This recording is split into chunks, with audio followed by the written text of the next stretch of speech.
Record.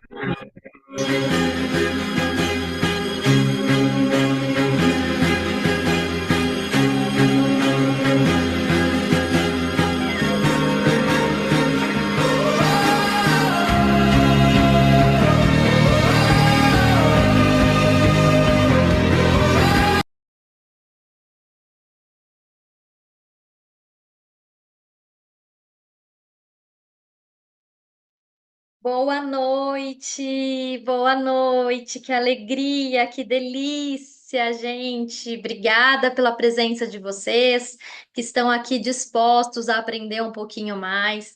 Para quem não me conhece, meu nome é Gabi Redivo. Amo isso daqui, esse movimento do bem, essa energia. E hoje, gente, preparamos aqui com muito carinho, né, com muito amor essa noite especial, um tema muito especial que aquece nosso coração. Então, já te convido para dar uma olhadinha ali nos participantes, se você está sentindo falta de alguém, que esse tema possa fazer sentido para a pessoa, já envia para essa pessoa, porque realmente o dia de hoje foi preparado com muito carinho. E é isso, né? Cuidar de quem cuida, é um momento para elas, dedicada às mamães, que têm os desafios ali diários e que conseguem conduzir isso com muita maestria. E para dar continuidade, né? Na verdade, para dar início a esse momento especial, vou chamá-la, vou pedir para que vocês me ajudem a recebê-la. Ela, que é nossa querida médica integrativa, pediatra, especialista em aromaterapia, uma das pessoas mais humanas que eu já conheci, de um coração assim gigante, que se doa para realmente fazer o bem ao próximo, se dispõe a ajudar. Então, uma pessoa que eu agradeço assim a Deus todos os dias por ter colocado em nossas vidas e que hoje vem agregar e vem nos ensinar. Não sei vocês, mas eu tô aqui, ó, com papel e caneta na mão, porque quando ela vem, ela realmente entrega e muito. Então, para quem não sabe, aqui a gente bate palmas assim. Me ajudem a recebê-la com aquela salva de palmas calorosas. Vem para cá, minha amiga, doutora Lude. Grata, grata, grata, grata, meu amor, Gabi, que delícia. Devolvo todo esse carinho, todo esse chamego que você faz. É sempre muito gostoso ser recebida por pessoas que nos acolhem, né? E a Gabi, sim, a Gabi foi um presente que a vida generosamente me trouxe, uma mulher com tanta luz, com tanta leveza e é alguém que transborda, né? Ela traz tudo sempre com tanta excelência em tudo que faz e nos encanta sempre com tanta maestria. Gabi, sou de verdade muito grata porque você me é um presente, então muito obrigada e grata do fundo do meu coração. Gente, para quem não me conhece, eu sou a doutora Lude, como meus alunos já há alguns anos, né? Eu estou formando a, acho que a 18ª turma de medicina aqui de São Carlos. Me chamam, eu sou a tia Lude, para alguns eu sou a Mames. É, então é com muita alegria que eu compartilho o que eu deliciosamente estudo e aprendo todos os dias, e quando a gente divide, a gente multiplica, e é assim que eu faço, né? Porque conhecimento compartilhado é conhecimento semeado e distribuído, e é assim que a gente tem que fazer, né? A gente tem que distribuir boas sementes, e é sobre isso. Eu sou pediatra de formação, sou neonatologista, sou acupunturista, porque quando eu terminei a minha faculdade eu fui buscar além. E aí, nesse buscar além, eu me deparei com conhecimentos que são simplesmente maravilhosos, que é olhar o todo, olhar o ser humano como todo, né? Como alguém que tem sentimentos, pensamentos e emoções, e isso se manifesta muitas vezes nas dores do corpo, nas dores da alma, e é interessante que as crianças vêm trazendo isso de maneira muito especial. E quando as crianças manifestam isso, a gente também entende que a maneira como elas falam, muitas vezes os pais não conseguem entender, mas a gente precisa mostrar para os pais as maneiras de acolher. Então, essa noite é um pouquinho sobre isso, e eu gostaria que vocês abrissem o seu coração, abrissem os seus ouvidos. De maneira muito gentil e generosa, porque hoje nós não vamos falar só sobre as crianças que se colocam nesse mundo e se apresentam nesse mundo de maneiras um pouquinho distintas daquela que todo mundo busca como o padrão, mas os neuroatípicos e as famílias dessas crianças que são neuroatípicas. Então, hoje eu vou fazer um passeio sobre o que é contextualizar o que é a chamada de neuroatipia, tá? Que não é uma caixinha só, são várias caixinhas para a gente conseguir acolher também as pessoas que são as responsáveis pelos neuroatípicos, que são pessoas que também são muito julgadas muitas vezes. Então, eu vou pedir licença para, às vezes, desconfortar um pouquinho, porque a gente senta na cadeira do julgador, a gente às vezes se coloca na posição do julgador e não naquela posição de quem está recebendo esse lugar, esse olhar de julgamento, e isso dói.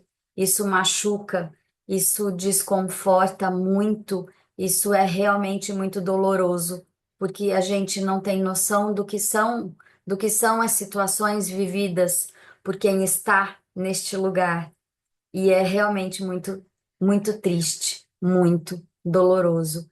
Então, é com muito amor de verdade que eu trago isso hoje para vocês. Eu vou pedir licença aqui para compartilhar. Uai, deixa eu só fazer uma pausinha aqui, um segundo. Pronto. Acho que foi. Estão conseguindo ver minha tela? Ainda não. Agora sim, amiga. Tá. Então eu vou falar sobre as principais neuroatipias, porque não são só essas, mas as principais que a gente escuta, que são o autismo e o TDAH, TDA, DDA, são várias possibilidades de siglas conhecidas, mas a principal é transtorno do déficit de atenção e hiperatividade. Pode vir ou não com hiperatividade. O H é um plus para algumas pessoas, que pode ou não acontecer. E aí, eu vou só trazer algumas pessoas aqui que muitos a gente conhece, muitos a gente não conhece, são muitos famosos, mas são pessoas que são classificadas dentro dessas duas neurotipias. Então, eu vou só fazer um panorama, vou tentar ser bem rapidinha, bem concisa, o que às vezes para mim é um pouquinho delicado, porque se a gente não compreende, fica mais fácil a gente levantar o dedinho e ser o julgador. E a gente precisa lembrar que quando a gente aponta, tem três dedos vindo para trás. Foi tudo para lá, meu Deus. Quando a gente muda de tecnologia, então vamos lá. O que que são as neuroatipias ou neurodivergências?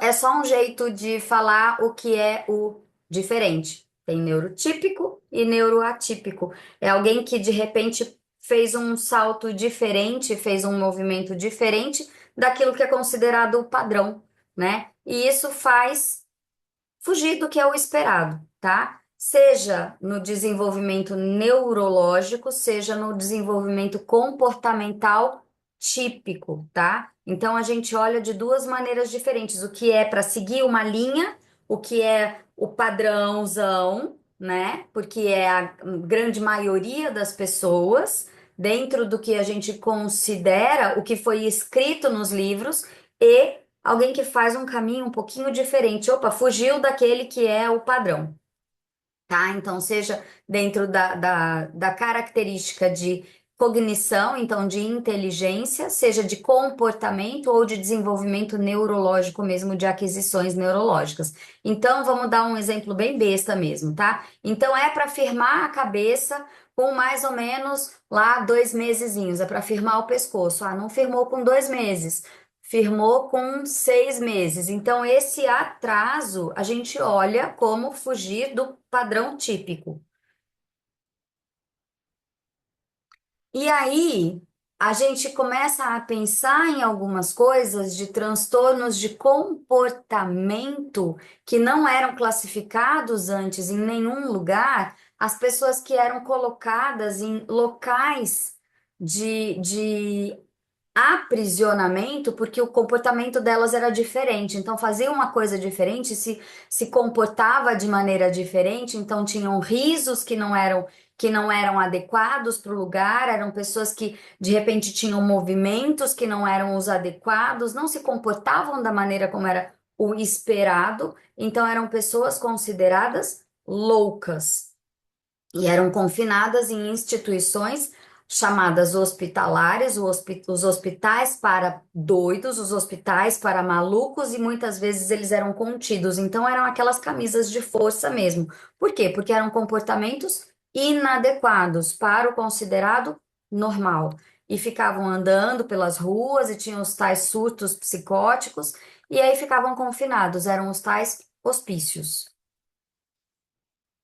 E nisso começou a ter a escola do estudo da mente, a psiquiatria, que surgiu na Áustria.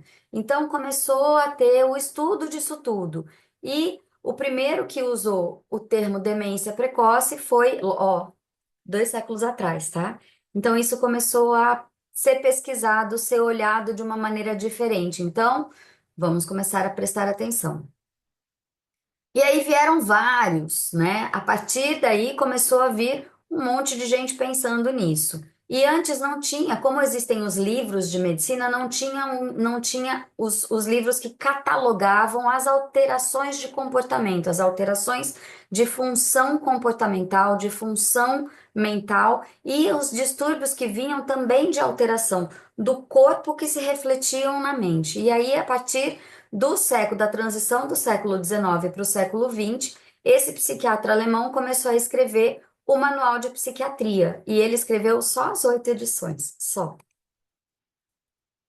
E aí, este aqui, já passando para a segunda metade aqui do século passado, ele que foi um psicanalista que foi paciente do Freud, olha como as coisas começam a acontecer. Ele percebeu que tinha uma necessidade de colocar em categorias os transtornos mentais. Então, tem os transtornos mentais que se categorizam em distúrbio de comportamento, em distúrbio de caráter, e isso começou a ser modificado. Então, é diferente da gente pensar, por exemplo, num quadro que é respiratório, um quadro que é gástrico, um quadro que é cardíaco, e foi assim que ele começou a sumarizar as questões psíquicas e psiquiátricas. Então, isso foi a partir da segunda metade do século passado. Olha quanto tempo demorou, mais de 150 anos. E aqui, então, neste momento, surgiu o Manual das Doenças Mentais. E aqui surge também a descrição da reação esquizofrênica do tipo infantil, que hoje a gente tem como a tradução disso, o transtorno do espectro do autista. Mas isso já vinha, ó, vamos colocar isso aqui na linha do tempo? Nesse manual, a gente tem aqui as classificações dos 4 tipos de necessidades dos transtornos do espectro do autista, em necessidades de suporte, tá? E isso aqui é muito especial porque permite que a gente tenha maior ou menor, além da necessidade de suporte, percepção do quanto aquele ser vai ser ou não dependente, do quanto aquele indivíduo tem a possibilidade de ter individualidade e conseguir se encaixar na, de maneira mais livre e de se impor na sociedade. Isso é muito importante. O quanto ele vai ter ou não necessidades e dependências, isso é muito, muito, muito importante. E o quanto a gente precisa olhar para essa família com cautela, o quanto ela vai precisar de carinho, de suporte, de cuidado à família. E o quanto essas famílias são estigmatizadas por conta disso. Isso é muito grave, isso é muito, muito, muito importante. E aqui, o quanto isso é interessante, porque é um quadrinho, né, que fala o quanto as crianças começaram a ser medicalizadas porque elas não conseguiam parar quieta, né? Isso aqui foi muito legal, que foi quando começou a ser descrito o transtorno do déficit de atenção e hiperatividade, do déficit de atenção e o distúrbio do déficit de atenção. Aqui é o médico tentando olhar no olho enquanto a criança está com uma banda tocando na cabeça. Não para. O que será que ele está pensando? Ele está pensando num monte de coisa, né? E aqui foi quando começou a medicalização das crianças por uma droga que até hoje é muito indicada. E eu não sei quem aqui lembra de um livro da coleção Vagalume chamada A Droga da Obediência. Gente, tem mais de 40 anos. Isso aqui é dessa época, que é a mudança do comportamento das crianças, tá? E aqui, quando eu falo da linha do tempo, ó, do TDAH, e ó, ela aqui, ó, em 1944, tá? Então, isso é muito longe, ó. Aqui é um quadrinho da criança super Felipe o Inquieto, a criança super estabanada, que não parava quieta, não parava quieta, até derrubar a mesa inteira. Ó, isso aqui, ó, é de 1845. Isso em 1845 já estava sendo descrito, tá? E hoje, tá? Isso aqui é do DSM-5, isso aqui é de, ó, 1990, tá? Então, essa linha do tempo aqui é muito importante. Ó, Kramer, que foi quando começou a ser descrita a alteração dos distúrbios mentais, 1932, antes da Segunda Guerra Mundial. Então, isso aqui, ó, estava vindo há muito tempo.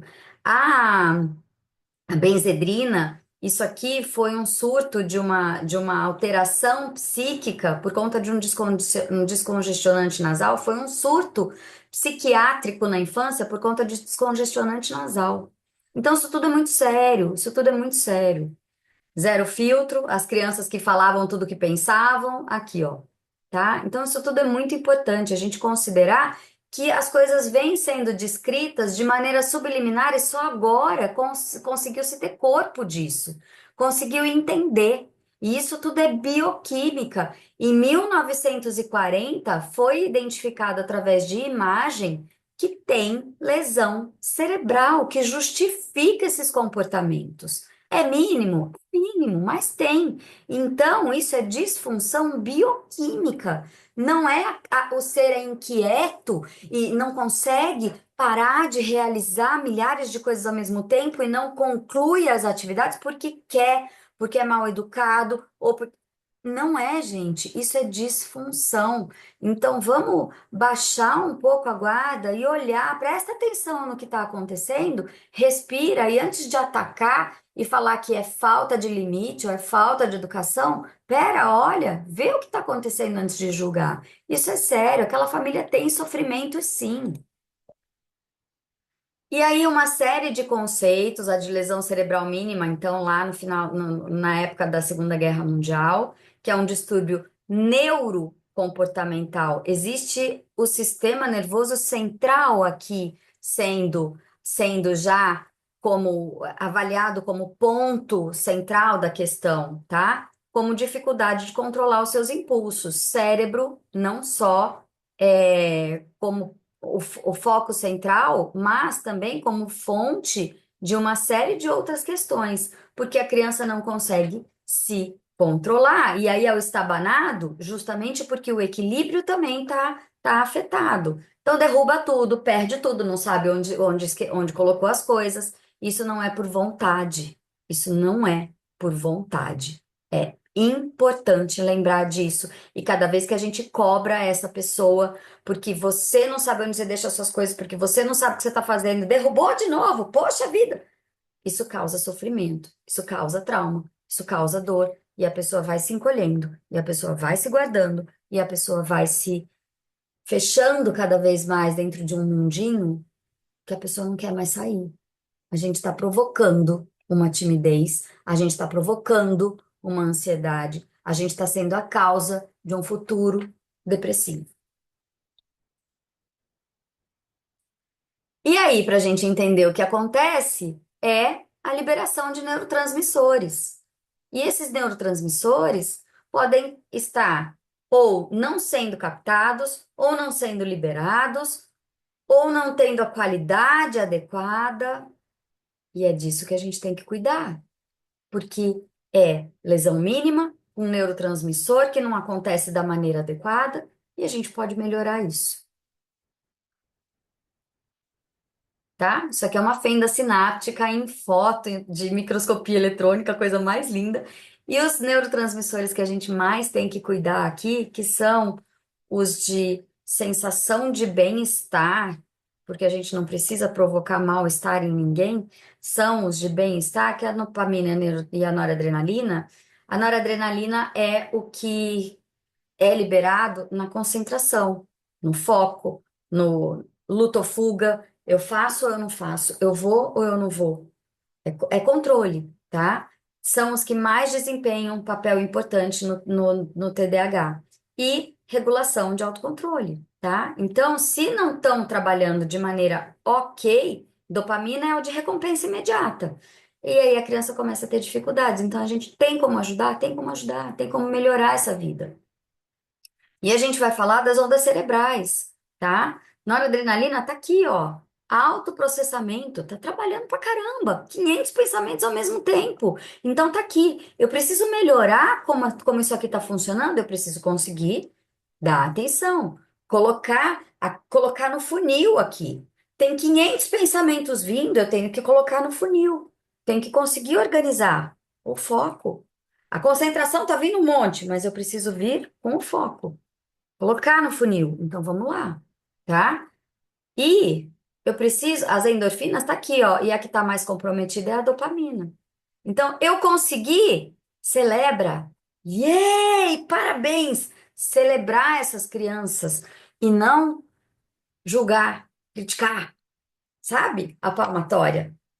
Some com a palmatória, gente. Vamos celebrar. Fez uma coisa legal? Parabéns! Pequenas celebrações. Pequenas celebrações. Isso vale tanto. Isso vale tanto. Eu brinco tanto com as minhas crianças. É o bater de mão. Gente, isso aqui tem um valor para as crianças. E eu chamo todas as minhas crianças de Zé e de Chiquinha, porque eu falo que eu não lembro o nome de ninguém, então é todo mundo Zé e Chiquinha. E os meninos, é isso aí, Zé. Parabéns, deu muito certo. Falo que tem o sorriso mais bonito do mundo. Gente, aí a criança sorri mais. A criança sorri mais. Tem coisa mais gostosa do que você falar que a criança tem o melhor sorriso do mundo e ela gosta do sorriso dela. Quanto custou falar isso? E aí, o que que veio agora nos últimos highlights? O que que chegou na última semana, nas últimas 2 semanas e que eu já cansava de falar? Meu Deus do céu, eu adorei. Saí sacudindo assim, né? Jornal extra, extra. Ai, que delícia ouvir falar disso, né? Olha lá. Os corantes. Ai, que delícia! Os corantes. A Anvisa permite esse monte de porcaria. Esse monte de porcaria. Além de várias coisas, né? Que já tem estudo falando que não deve acontecer durante a gestação, que são mais relacionadas a alguns tipos de privação de nutrientes. A gente precisa de uma vitamina D adequada, a gente precisa de uma preparação para a gestação que tem que ser adequada, né? Quando acontece um susto, ok, não tem como a gente voltar atrás, mas um casal que está se preparando para uma gestação tem que se preparar bastante tempo antes. O corpo da mulher tem que estar muito bem preparado para essa gestação. E comer essas porcarias todas aí, tudo. Gente, onde que a gente vê uma fruta azul fluorescente, né? Pink fluorescente, só mesmo a pitaia. É a única fruta que é um pink é a pitaia, não tem outra, né? Agora a gente vê essas coisas mega coloridas. né? Que parece umas minhoquinhas assim, e tem de todos os formatos. Isso não é natural. E isso vai repercutir de alguma maneira e piora demais os comportamentos. Piora, tá? E especialmente este aqui e este aqui são extremamente relacionados à piora de comportamento das crianças que são neuroatípicas. Então, para que dar? Para que consumir? Existe uma ciência já muito bem estabelecida, que é a epigenética, que é a gente ligar ou desligar genes. Então, se a gente tem um gene que pode ser ou silenciado ou manifestado assim com um megafone, e é um gene que eu não quero que funcione, por que que eu vou ligar com um megafone e gritar a plenos pulmões se ele pode ser um gene ruim? Vamos silenciar, né? Vamos silenciar. E o que coloca carro de som nesses genes são essas porcarias. E agora vamos falar das crianças em si, né? Tanto os autistas, tanto e todos, a gente chama de espectro autista, porque assim como existe azul, e o azul vai desde um azul quase branco até um azul muito marinho, quase preto, né? O espectro é isso. Tem todas as nuances, e não existe um igual ao outro. Um ser que é do espectro autista jamais vai ser igual ao outro. Não existem dois seres iguais, assim como não existem dois gêmeos que são iguais. Mesmo que sejam gêmeos idênticos, eles não têm comportamentos, gostos, intenções, desejos iguais. Não são, não são. Então a gente não pode querer colocar na mesma gaveta, na mesma caixinha. Eu não gosto nem de ver gêmeos com a mesma roupa. Não gosto, porque eles não têm a mesma personalidade. Então, não adianta a gente querer falar que o que serve para um serve exatamente do mesmo jeito para o outro e vai funcionar exatamente da mesma maneira, tá? Mas o que eles têm em comum, tá? Tanto as pessoas do transtorno do espectro do autista, quanto as pessoas que têm do déficit de atenção e ou hiperatividade, tá? Eles têm o que a gente chama de disfunção de integração sensorial. O que para a gente pode parecer um carinho, para eles a gente não sabe se é um pinicar, se é um queimar, se é um doer, se é um arder, porque a sensação é diferente. O que a gente sente às vezes como um azedinho na boca, para eles pode ser um picante. O doce pode ser um amargo, pode ser um azedo. Por quê? Porque a percepção de sensação é diferente. Por isso que não gostam do abraço, não gostam do toque, não gostam de muitos sabores, porque a percepção é totalmente diferente. A maneira como isso chega, como a via neurológica chega no cérebro e é traduzida em sensação, é diferente da dos neurotípicos, tá? Então é tudo complicado. A gente não vai conseguir impor para eles a mesma sensação que a gente pode ter. Isso é muito importante, isso é muito sério. E aí, como que tudo começa, né? Não apareceu aqui. Desculpem, a foto não veio. Aqui tinha uma criança chorando e uma mãe trazendo, exausta, um bebê sem dormir, tá? Meu Deus, o meu filho não dorme. É essa a queixa, tá? Uma mãe pedindo socorro porque o filho não dorme. Então, quando a gente ouvir que o meu filho não dorme, não vira as costas, não. Isso é uma dor. E é muito comum nos consultórios de pediatria a gente ouvir o meu filho não dorme. Um bebê recém-nascido, normalmente, vai dormir 18 horas por dia. A gente ouvir que um bebê de 2 meses não dorme, vamos prestar atenção. Alguma coisa muito errada não tá certa. Porque o bebê tem que dormir, tá? E uma família ficar nesse estado aí, algo não está bem no reino da Dinamarca. Porque a criança está mostrando que realmente tem alguma coisa que a gente tem que investigar. Vamos ver o que está acontecendo nesse ambiente. É um ambiente que permite o sono ou é um ambiente que não permite? Se for uma casa com uma banda de rock do lado, Tá, vamos ver, esse ambiente não vai permitir mesmo.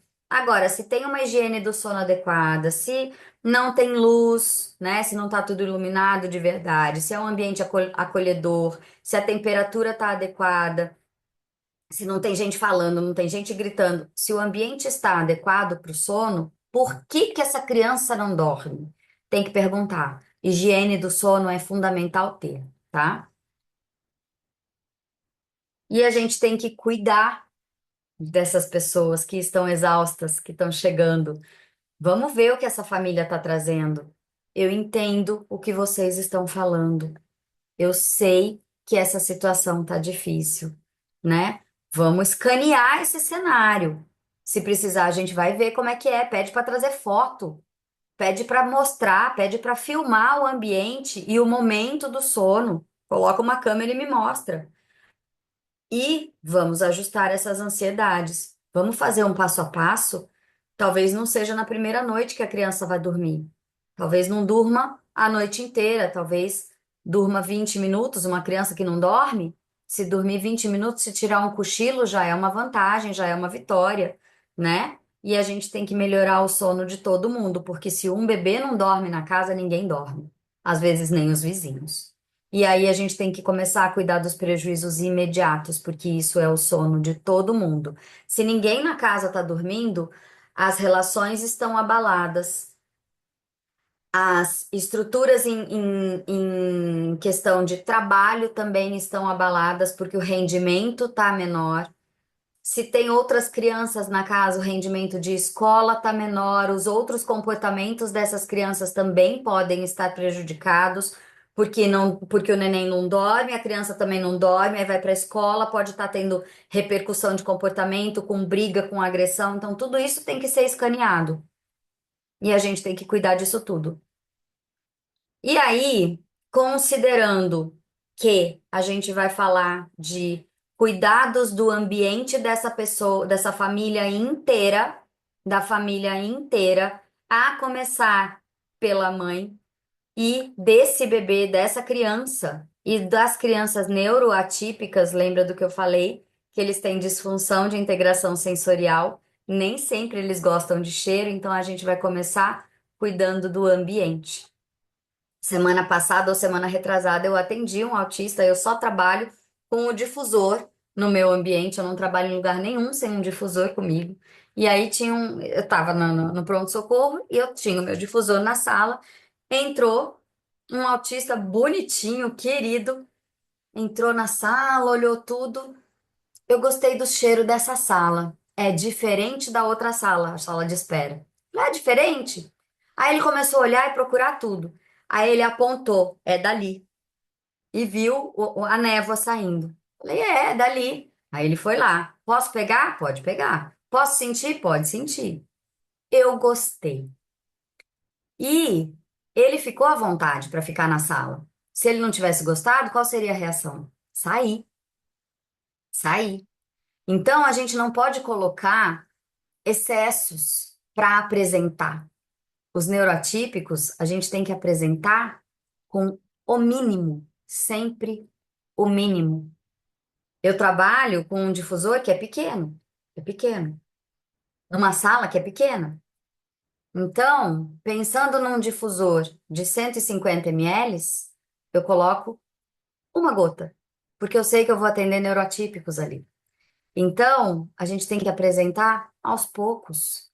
Eles não gostam de toque. Então, eu vou passar próximo de onde eles vão sentir muito, vou passar aqui, vou passar no pé na hora de dormir, para ver se aceita. Se não gosta do cheiro, no pé. Então, a apresentação é sempre gradual, é sempre na medida que eles aceitam. Nunca é imposta, tá? E no ambiente é sempre com um difusor ultrassônico, tá? Isso aqui é ultrassônico, esse aqui ele libera o jato do óleo puro, tá? Esse é ultrassônico, esse é ultrassônico, esse é ultrassônico. Esses dois aqui, eles aquecem o óleo.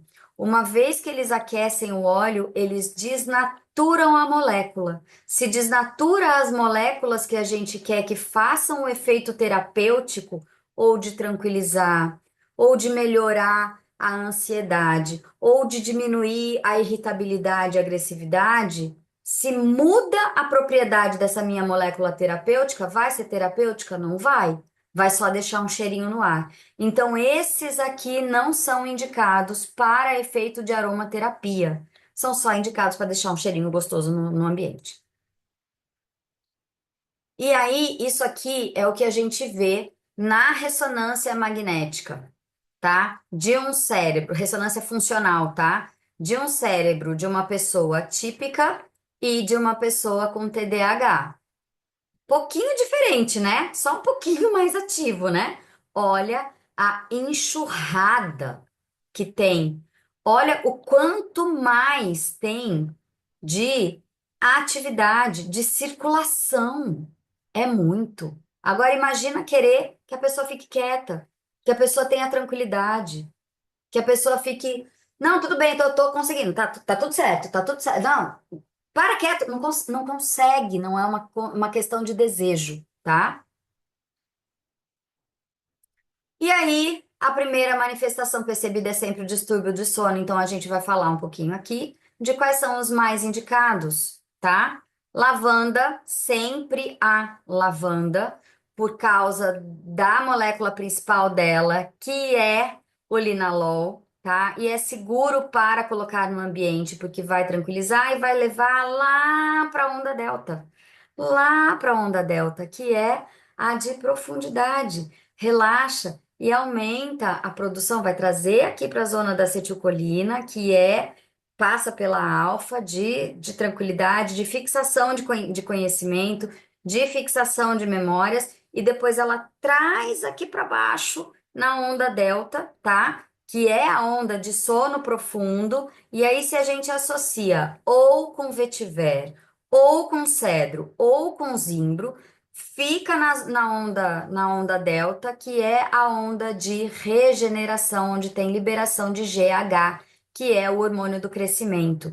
É aqui que tem a regeneração tecidual. E aí, outros que no ambiente, um pouquinho, deixa na cozinha, uma gota, melhora a seletividade alimentar, tá? Eles estimulam esse cítrico aqui por conta da quantidade de D-limoneno.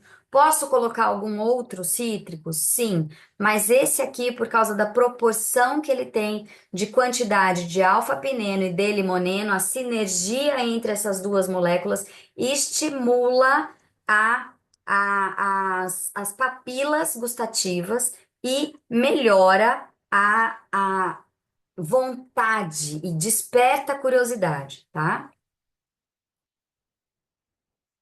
Dificuldades sociais. Então, naquele momento que a gente acha que a criança está fazendo birra, na verdade, a criança desregulou. A criança saiu da zona de segurança dela, tá? Saiu da zona de segurança. Aqui, a criança tá com aquele olhar perdido, triste, né? Ela tá querendo se encontrar de novo. Então, isso aqui são situações que a gente encontra muito nos neurotípicos. Aqui, será que essa criança não foi super repreendida? Será que essa criança não foi super julgada por ser estabanado? Ou é um neurotípico, um autista que não quer contato com ninguém, que está só querendo se encontrar com ele, não está se sentindo confortável no ambiente que ele está e não está vendo a hora de voltar para o lugar de segurança dele. Então, a gente precisa olhar para essas crianças com um pouquinho mais de leveza e generosidade, amorosidade. Para essas crianças, o que que eu gosto muito, tá?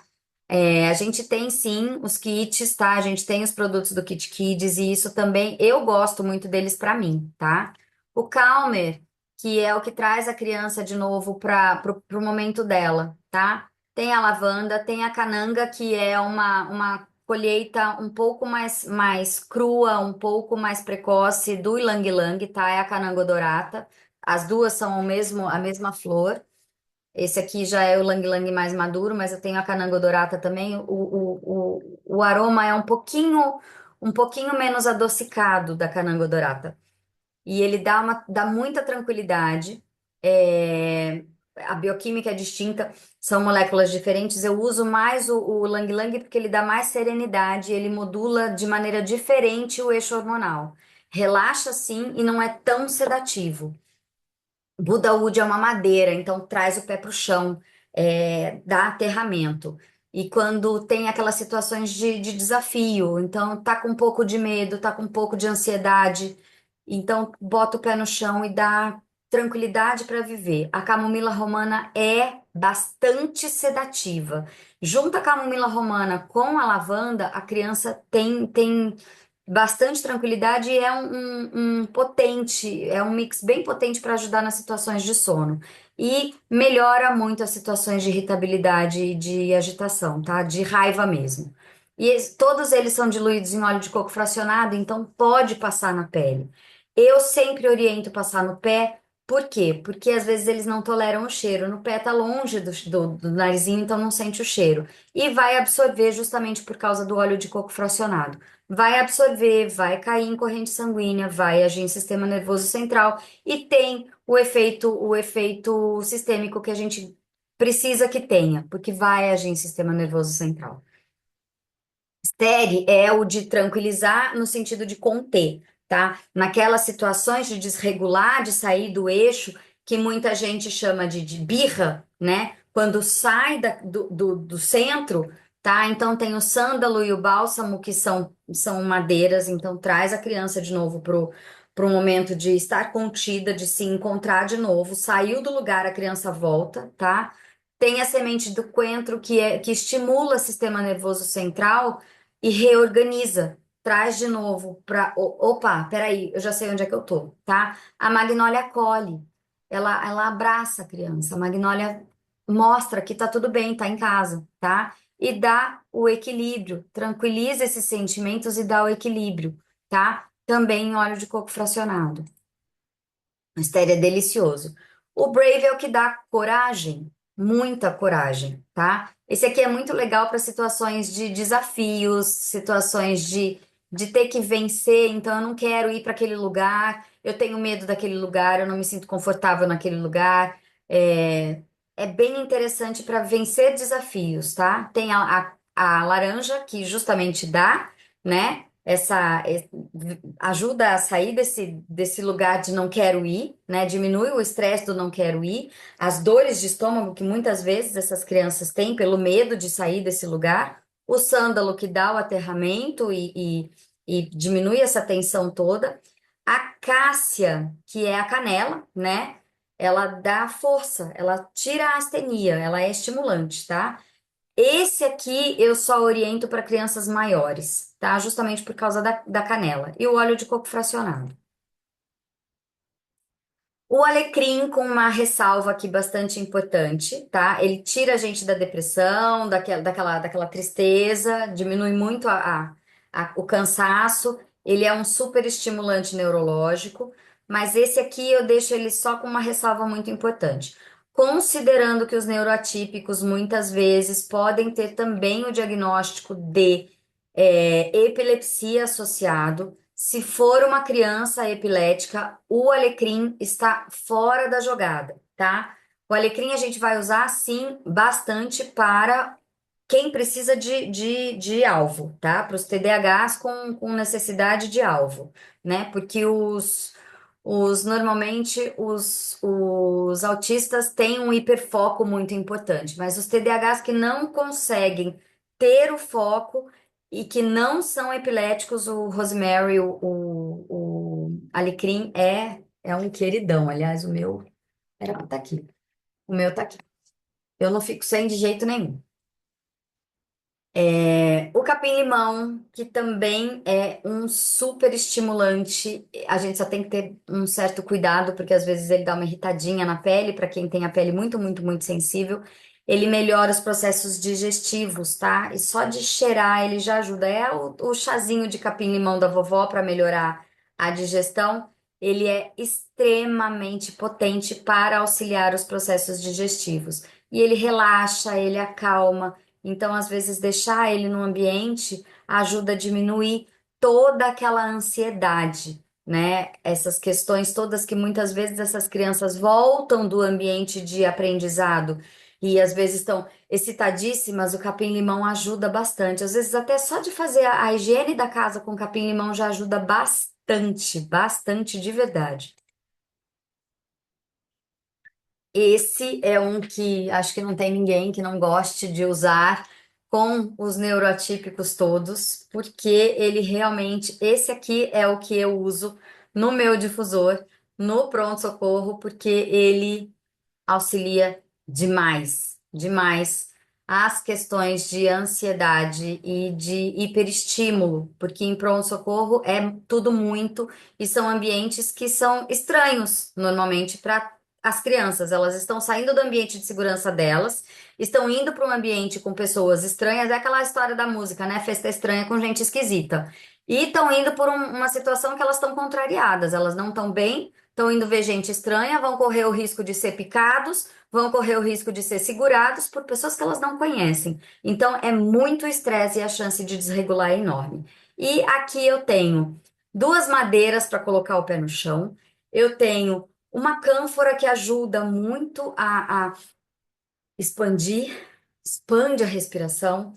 Tem camomila alemã, que tranquiliza, que seda. Tem tanaceto azul, que é um antialérgico, mas que também tem um poder anti-inflamatório neuronal bem importante, bem especial. E tem o jasmim do imperador, que tira a gente daquela situação de medão, sabe? De ansiedade importante. Então, e além do que, ele tem um cheiro que não dá para ficar muito longe dele. É um cheirinho de madeira gostoso, madeira molhada, que eu sinto madeira molhada nele. E como ele também tem óleo de coco fracionado, também a gente pode passar na pele. O campeão de todos, né? O Olíbano mais do que maravilhoso. Ele tem todas as indicações possíveis para sistema nervoso central. Então, esse aqui eu acho que eu não tenho ninguém que eu não tenha indicado sempre em todas as situações. Esse aqui, para qualquer situação, o neurotípico, o neuroatípico, então o Olíbano é o regenerador de tudo, até o regenerador do planeta é ele. Então, é só colocar de qualquer maneira no difusor, colocar no pezinho, deixar em contato, até em contato com só inalar aqui, porque ele tem um cheiro de madeira bem marcante e ele auxilia em todos os processos, tanto de agitação, quanto de tristeza, quanto de ansiedade, então ele ajuda. Às vezes, num primeiro contato, a criança pode achar o cheiro um pouco forte, porque ele é. Então, ele diluído, e quando eu falo diluído para apresentar, é uma gota para 10 ml de óleo de coco fracionado, e é essa a diluição. Não precisa de mais. Não precisa. E aí é sobre isso. É sobre a gente poder entregar a possibilidade dessa família respirar. E quando eu falo do balance, quando eu falo do olíbano, quando eu falo da lavanda, é porque a família toda merece esse golinho de amor, esse cheirinho de acolhimento, um pouquinho de paz, um pouquinho de carinho, um pouquinho de aconchego. Porque à medida que a família consegue se sentir acolhida, a criança também muda de comportamento. E se a gente tem essa possibilidade de fazer isso, de estender e de dizer para essa família, eu tô te vendo, ela consegue em si mudar o comportamento e a criança muda também esse comportamento. Se a gente entrega a generosidade, se a gente entrega a amorosidade, o comportamento da criança muda, porque a criança é só o receptáculo. Se a família está recebendo algo diferente de quem está em torno, quem vai mostrar isso e refletir isso é sempre a criança. Então, se a gente pode levar com carinho e com cuidado nos nossos olhos, no nosso olhar. A primeira coisa que a gente tem que fazer é estender a mão. Pega na mão da pessoa e olha com carinho. Eu vejo você. Gente, o que volta quando a gente recebe o retorno dessa família Não dá para descrever. Não dá para descrever. Então, eu convido vocês a fazer esse movimento. Deixa eu te ajudar. Deixa eu ajudar a sua criança. Obrigada. Gente, que aula maravilhosa! Uma salva de palmas para nossa doutora Lude. Doutora Lude, gratidão. Eu tô aqui arrepiada. Anotei muito, muito, muito obrigada pela sua entrega. E, gente, para você que é convidado, né, deve ter feito muitas anotações, assim como eu, e deve estar se perguntando qual desses que eu quero, qual que eu preciso. Então, conversa com quem te convidou, por quê? Porque existe a possibilidade de você fazer o seu pedido com valor especial, a preço de custo, tá? Então já separa aí, chama quem te convidou e é isso. E aqui, gente, não saiam ainda, porque a gente tem uma tradição para deixar esse momento registrado, que é fazer nossa foto final. Então, para você que tem o seu óleo favorito, pega, coloca um coraçãozinho na tela, não saiam, vou pedir que não ativem